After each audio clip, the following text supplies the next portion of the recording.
We'll hear from the appellee when you're ready. Good afternoon. Before I begin, may I have the pleasure of introducing a brand new attorney, and happens to be my son as well. So well, this absolutely, is you may. First time before your honors. This is Colson Duggins, and he actually did a whole lot of the brief on this, your honors. Well, we're glad to have you here, and we hope you have a long and successful career.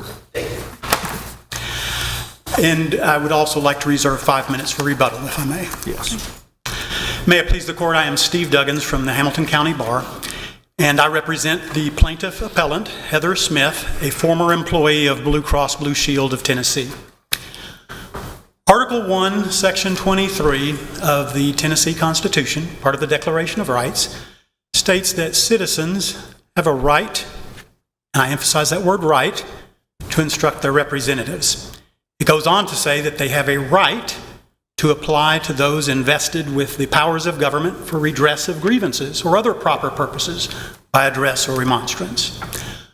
We appear before this court in a case of first impression, and I think all sides agree that this is first impression, seeking to secure that right on behalf of Heather Smith. Blue Cross terminated Heather Smith's employment because she wrote to the General Assembly. Specifically, she wrote about potential legislation.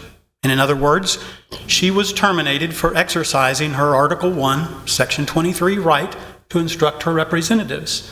Also terminated for exercising her Article 1, Section 23 right to go to those invested with power seeking redress of grievances. And so we're asking this court to recognize that Article 1, Section 23 is a public policy basis for an exception to the general at-will employment rule. And let me interrupt you and ask you this. Yes. Both sides in their briefs have kind of addressed generally what the email said or what the correspondence said to the legislature, but neither of you provided the verbatim verbiage in the briefs, and I know it's in the record and I can look it up, but I haven't had a chance to do that yet. So can you fill me in a little bit more on exactly what was in the correspondence? Yes, and for a little bit of context, this was during the height of all of the pandemic issues, and this was right at the time that the legislature convened a special session in October of 2021, a special session to deal with pandemic and COVID-related issues. At the same time, Blue Cross, my client's employer, was imposing, and it took some variations over a period of time, but my client's employer was imposing a vaccine mandate.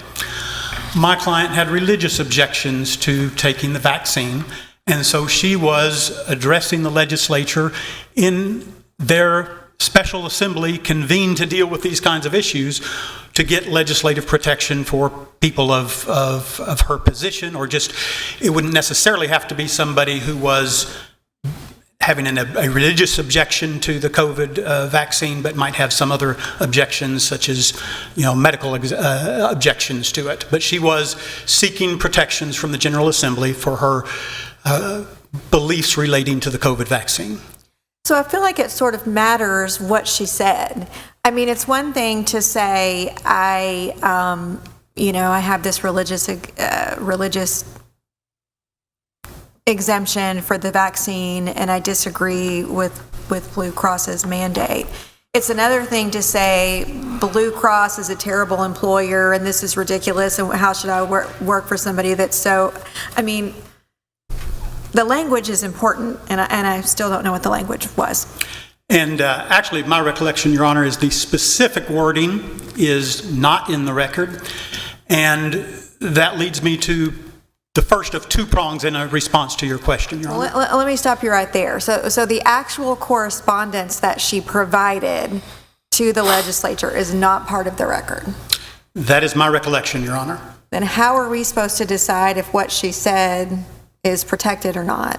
That would come up on another day. What's before Your Honors is a specific issue of law in the procedural posture of a motion to dismiss for failure to state a claim. Blue Cross, has taken the position that there cannot be any public policy exception based upon communicating with your legislature. That's the rule of law issue that is before your honors today. As we move beyond the motion to dismiss stage, then we would delve into a whole series of facts, and that leads me to this aspect of it. A whole lot of what Blue Cross has asserted in their briefing is facts not in the record. It's not as extensively at this level as it was at the trial court. There were literally dozens of facts before the trial court, or attempted to be placed before the trial court, that were not in the record at all. For example, and these are some examples that appear in the briefing before your honors right now from Blue Cross. They make the allegations of that my client supposedly defamed Blue Cross. There's nothing in the complaint that indicates that, and we believe that upon discovery and full-fledged litigation, we'll be able to back that up, that there was no defamation. Similarly, in the briefing by Blue Cross, they make the allegation that my client disclosed confidential information. There's nothing in the complaint that says that, and they're repeatedly relying on things outside the record at the motion to dismiss level. Can that be brought up at a later stage? Absolutely, but that would be after a stage of full-fledged discovery. They even make the point, and again, it's not in the record, not part of the complaint, not something that should be considered at the motion to dismiss level. They talk about how the COVID vaccine is core to Blue Cross's mission. And they draw some analogies in another situation. For example, they try to make the analogy to a gun maker whose very existence depends on making guns. And they ask about, well, what about the employee who tries to write to the legislature and do something about guns or stop the manufacture of guns? Well, again, they're relying on stuff outside the record, although I would say common sense tells us that an organization, a massive organization that has existed for decades before there was even such a thing as a COVID vaccine, can't have as its core mission the promotion of the vaccine. And I just use that as an illustration for the fact that they, in their argument, repeatedly just rely on things outside the record, and we're not in the procedural posture to do so.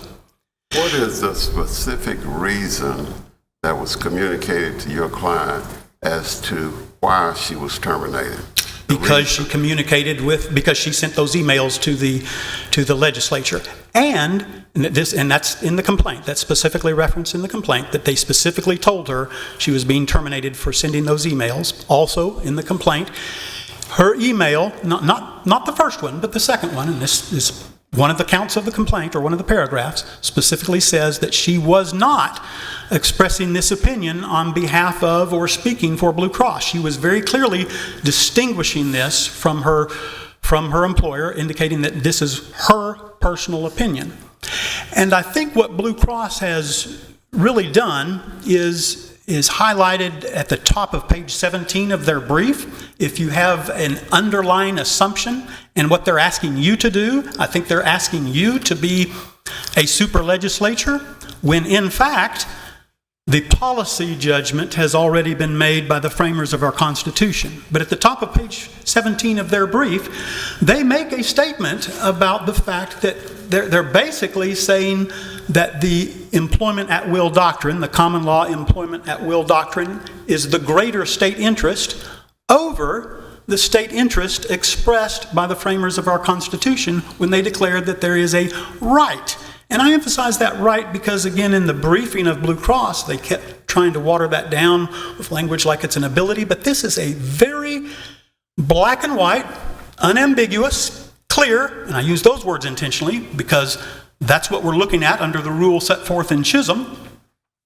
This is a very clear, unambiguous statement of policy declaring that our citizens have a right. It's not even framed in terms of, hey, government, you shouldn't do this or you shouldn't do this. It's framed in terms of citizens have this right. That gets me back to also a theme in the briefing, far less so at this level than at the trial court level, but I think there was a conflating of the principles behind, like the Bill of Rights in the federal Constitution and the Declaration of Rights in the Tennessee Constitution. For example, the First Amendment to the U.S. Constitution begins with Congress shall pass no law respecting the establishment of religion or restricting the free exercise thereof. It's a specific state action kind of provision.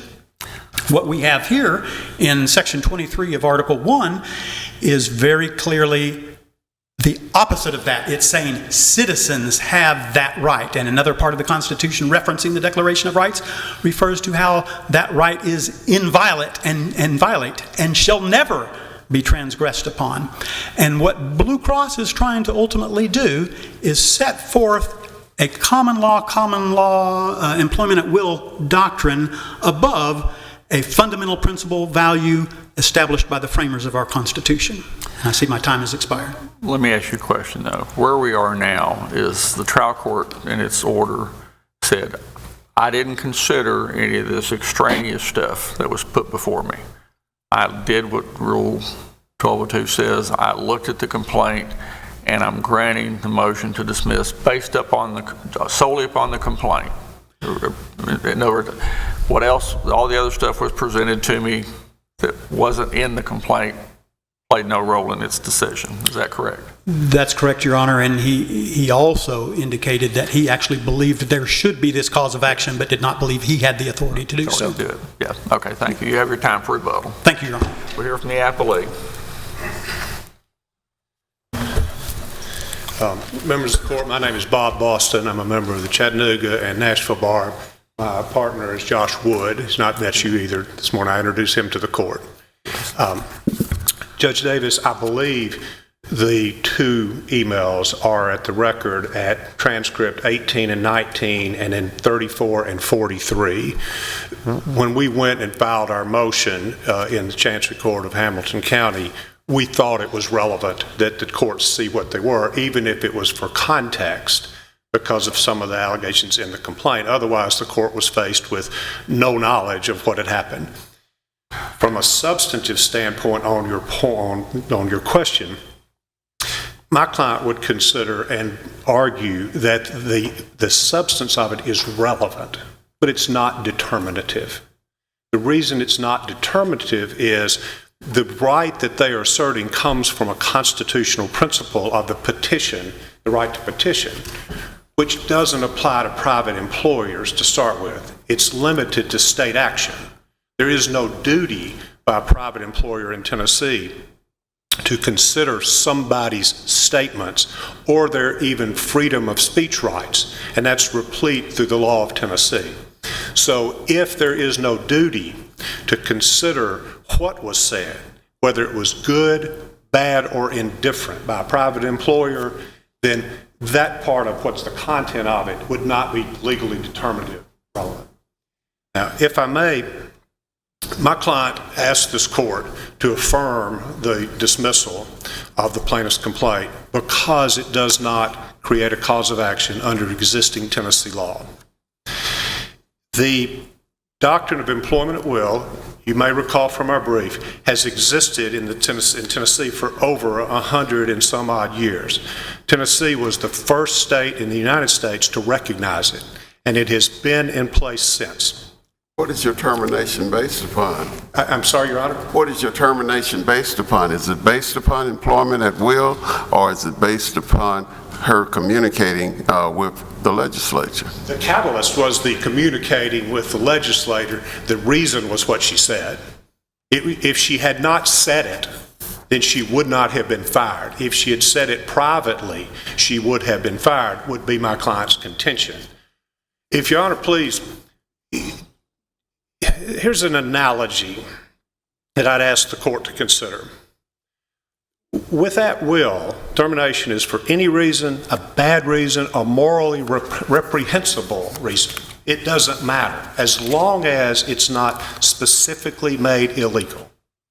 It gets made illegal in Tennessee by, respectfully to the argument the plaintiff made, is by the legislature or the Supreme Court. It's not made illegal, but make a statement, by the Constitution unless it's a state employee, because otherwise it creates a private cause of action under the state constitution against a private person. Assume, if you will, Your Honor, the following. Make sure. So you're saying that the legislature can enact a statute, and that can be an exception, like they've done now for workers' comp after it was already done.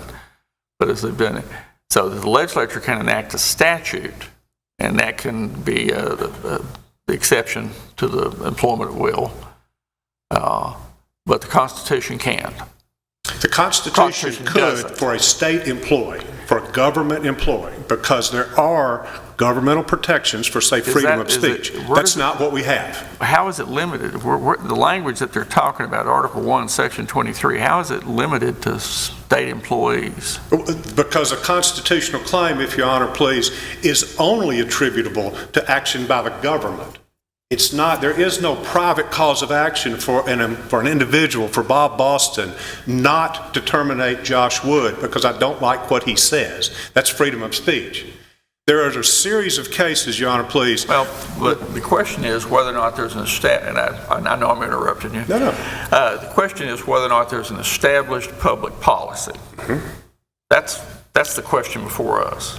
At least one of the questions before us. You agree with that? Unambiguous, narrowly interpreted public policy applicable to private employment. And why can't the Constitution, the Tennessee Constitution, state a unambiguous public policy? The Constitution could do that.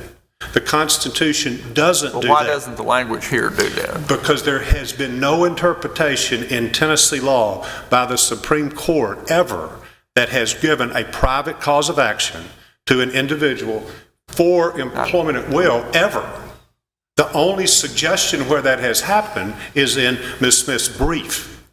Well, it had never happened before either in the workers' comp until the Supreme Court did it. Yes, Your Honor, but they've done it opposite that with constitutional claims. Here's the example. Okay. Constitution gives a person the right, and I'll use, this is both from Tennessee law and other cases and other courts in my brief. Tennessee law would create a right to privacy, okay, constitutionally driven.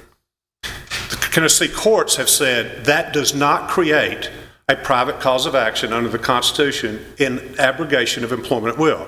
And the example is drug testing. Drug testing is intrusion upon the right to privacy. Tennessee Constitution gives, Your Honor, the right to bear arms. The right to bear arms is constitutionally given. Employers can prohibit you from coming into their workplace and bringing your firearm. It doesn't create a private cause of action for a constitutional right that you have. Third one. The Constitution provides that all people shall have access to the courts. Constitutional principle.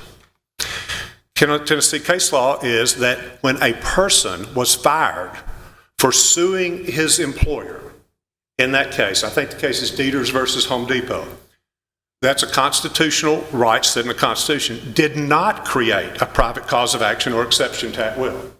Every time the courts in Tennessee have been presented with Your Honor's question that is there a right under the Constitution that would create, in argument, an exception to employment will, they have rejected that. So, yes, it is a possibility, but it doesn't work that way. What does work, and this comes to Your Honor's other question, you posed a question to me is, well, the legislature could do it, right? And the answer is yes, and the legislature has done it. The legislature has done it multiple times, but narrowly. Jury duty. If you fire somebody for going on jury duty, it violates the law because the legislature has said that is the public policy. It's clear because there's a statute that comes into play and the courts have interpreted it that way. If I fire somebody for discriminating against somebody for any of the protected categories, the legislature has said that violates the policy and it creates a cause of action. Because the legislature is the body in Tennessee that is totally positioned and has the responsibility to do that. One of the cases of some... Counsel, let me start. What do you say about Chisholm, where the Supreme Court said to be liable for retaliatory discharge in cases such as this, the employer must violate a clear public policy. Usually this policy will be evidenced by an unambiguous constitutional, statutory, or regulatory provision. The Supreme Court certainly seems to think that the Constitution... Yes, if it's unambiguous and, if Your Honor please, tied to the employment relationship in some fashion. Where did they say that? It doesn't say it in that principle, but the other cases we've cited do make that clear. Well, do you agree that Supreme Court has said that the clear public policy can be evidenced by an unambiguous constitutional provision. I mean, that's the language. I do agree, that's what that court says. Okay. Several You're Supreme just saying Court cases have so decided far there that. hadn't been any one.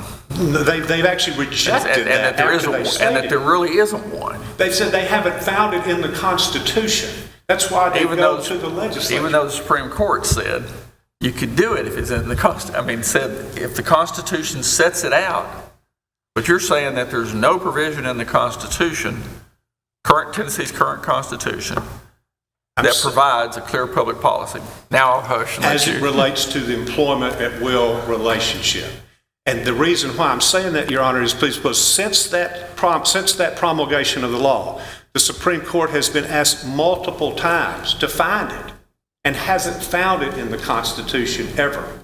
It has found it in legislation. Let me ask you to clear this up for me. You have employment at will.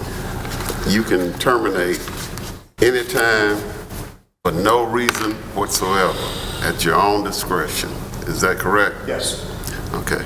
Now, but you chose to use this as a reason to terminate instead of using your employment at will? No, Your Honor, we did terminate her as an employee at will. The reaction is on what behavior had occurred at the time we exercised that. The things she said in the emails are things related to, and I'll just say it that way, related to my client's employment situation, its work rules, its efforts, its policies and procedures. That's what she was talking about. Ms. Smith didn't want to take the vaccine. She just didn't want to because she said she had religious objections to it.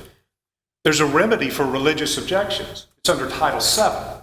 If you're terminated under employment at will, why would you need a reason? You don't. Your Honor, please, I agree with you. You don't need a reason. But why are you using the reason that she was terminated because of this contact with the legislature? Because that's what happened. I don't know what we would have told her otherwise if we'd said, You don't have to tell we have no anything, do you? reason. You don't have to tell an employee anything, do you? You terminated. You have employment at will. And I think that, if Your Honor, please, my client's position is that is the answer from the court should issue. We had it. We still have it. There is no law that was violated. No, you're based upon what I've heard here today, and I assume that it's in the record. You're terminating because she made contact with the legislature. No, sir. We're terminating her for what she said. That's that it. She's in Okay, the emails. that's the reason. And then but she sent it to the legislature. And you're asking us to approve your termination based upon what she said Yes. to the legislature. Can I give the court just a quick example? I've got 3 minutes left, and I'd like to do this. Assume that Mrs. Smith, or Miss Smith, is a farmer, and that she raises cattle to sell in the market. And assume Bob Boston is her employee. I wake up one morning and I decide that what she does for her business is wrong. It screws up the environment, it's bad for cows, the land that she uses for that can be better used for parks and recreation or shopping malls.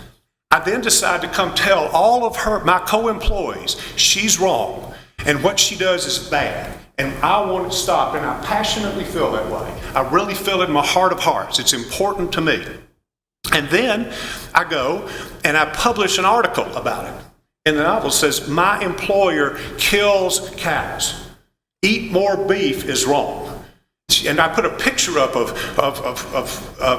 put a picture up of her murdering Bossy or Clarabelle or Eloise, the Borden cow, whoever. And then I call a protest on site at her place of business. And I call the newspaper in.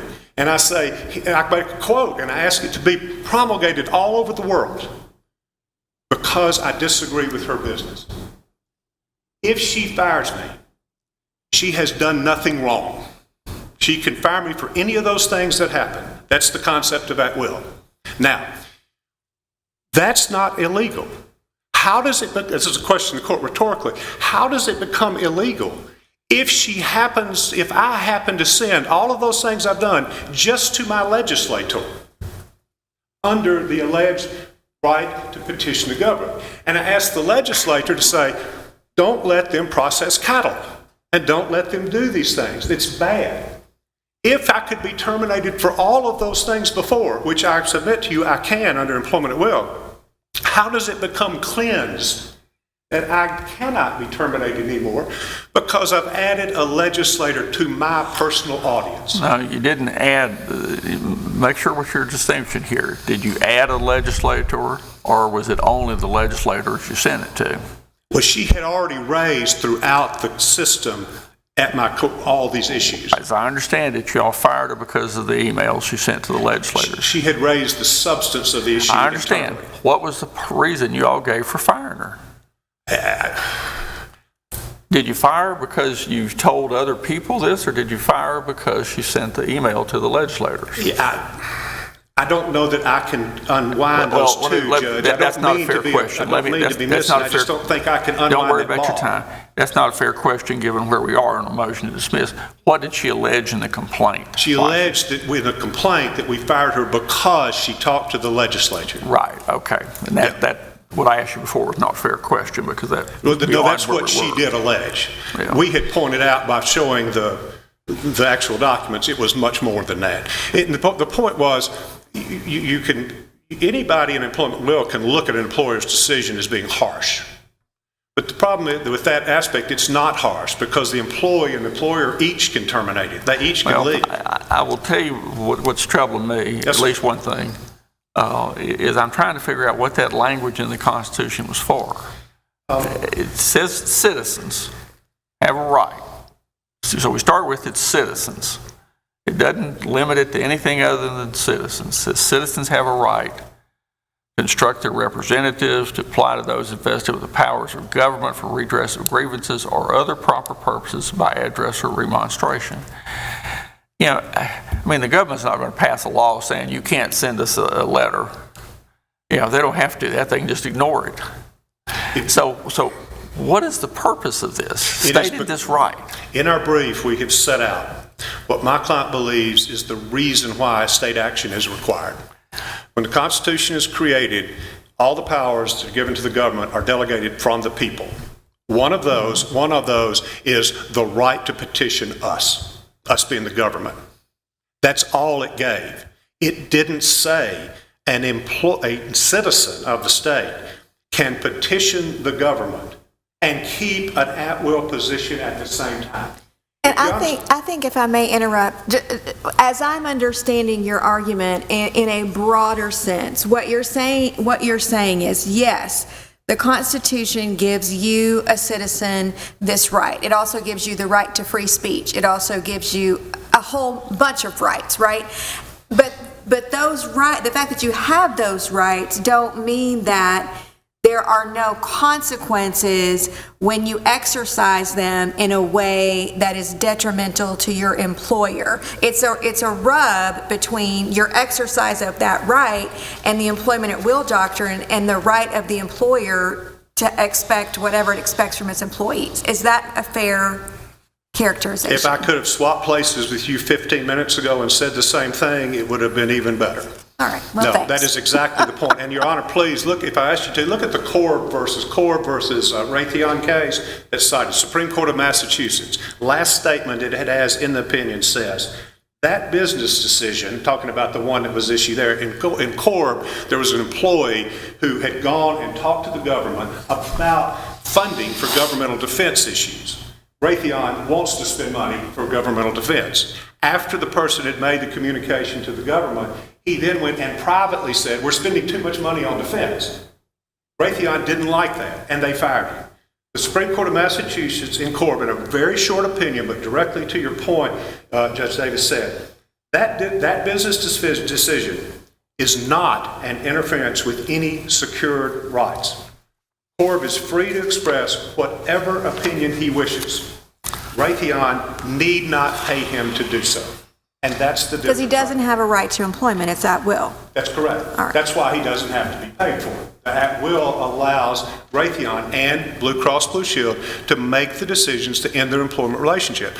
Unless it violates a clear public policy. It doesn't violate the clear public policy because... I understand your position that it doesn't. No, But my client does the not answer believe to it the does. question is also unless it violates a clear public policy. Unless it would I'm sorry, Yes. I misunderstood your Honor's question. We've cited a series of cases that, are all from Tennessee, the Supreme Court and otherwise, that simply go through and say, and we tried to do it very clearly, perhaps we did not, that simply say, yes, we understand the two principles, but the principle of employment at will is a touchstone foundation point for commerce in Tennessee. And once the employer loses the ability to decide who is the best suited to be hired and fired, employment at will and the positive effect it has on the state is obliterated. And one of the cases I'd ask Your Honor to read... Well, it hadn't been obliterated so far, has it? Well, And there are certain exceptions to it, aren't there? They're really, really circumcised down to minimal places. There is, by the way, if Your Honor, please, in the Kane-Sloan case, which is the workers' comp case, and then the Chisholm case, which is the you can't fire someone for refusal to engage in an illegal activity. Those are the only two times the Supreme Court has stepped in, and both of those have since been codified. There has been no further entree into employment will claims. The reason why is because the legislature is the one to do it. And when the legislature has done it, it's accepted. But that's how it should be done because that's what the legislature is for. Otherwise, this court starts acting for the public policy. In Tennessee, with that will, if this court creates an additional exception judicial, you're placing before 95 different circuit judges multiplied by the numbers that are there in chancellors, different determinations of what is the public policy in their mind and particular facts. That's why it's limited, because now the exception has been subsumed by, the rule has been subsumed by the exception. The Supreme Court says we can't do that. Thank you for listening to my argument. Thank you. We'll hear from the appellant rebuttal.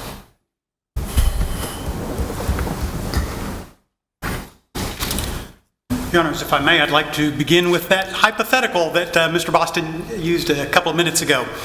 It was this hypothetical of the employee who speaks badly to his coworkers about his employer, publishes an article badly reporting on the employer, and Mr. Boston rhetorically asked, how can the employee be fired for that and not be fired for what the employee did in our situation? There's a real easy answer to that. It's because the framers of the Tennessee Constitution put some very specific words in that Constitution that said the right of the citizens, or that the citizens have a right to instruct their representatives. That's the very simple answer because the Constitution established this clear policy. Over and over, I believe if you heard Mr. Boston's argument as I did, he keeps wanting to elevate the legislature as the highest thing in the land unless it is the employment at will common law doctrine, and he's downplaying the role of the Constitution. But under his hypothetical, there's also a constitutional right to free speech. There are, but he didn't set up the hypothetical in a way that dealt with those kind of free speech principles. The free speech language is different from the language in Article 1, Section 23. There is some arguable more support for state action elements on free speech. There's not any basis, and I want to return to an aspect of that free speech. There's no textual basis for imposing his state action requirement. He's basically pulled out of the blue this argument that there's got to be the policy, not like Chisholm says, which is just a clear policy. He's saying it's got to be a clear policy and it's got to be tied to employment. That's pulled out of thin air. But the point I wanted to come back to on the free speech is this. Let me ask you this. Let's say that you have an employee who works for an employer and they just don't like their job, they don't like what they do, they don't like the employer, they don't like anything about it. And so they just shoot an email off to their state representative and says, I work for XYZ company and I just want you to know this company is terrible. I don't like working for them. Their policies are dumb. XYZ are their policies. And I don't agree with any of it. XYZ company gets wind of it and says, you don't need to be working for us if this is your opinion of us as an employer, and terminates them. Well, they've redressed their grievance to the legislature. Are they protected?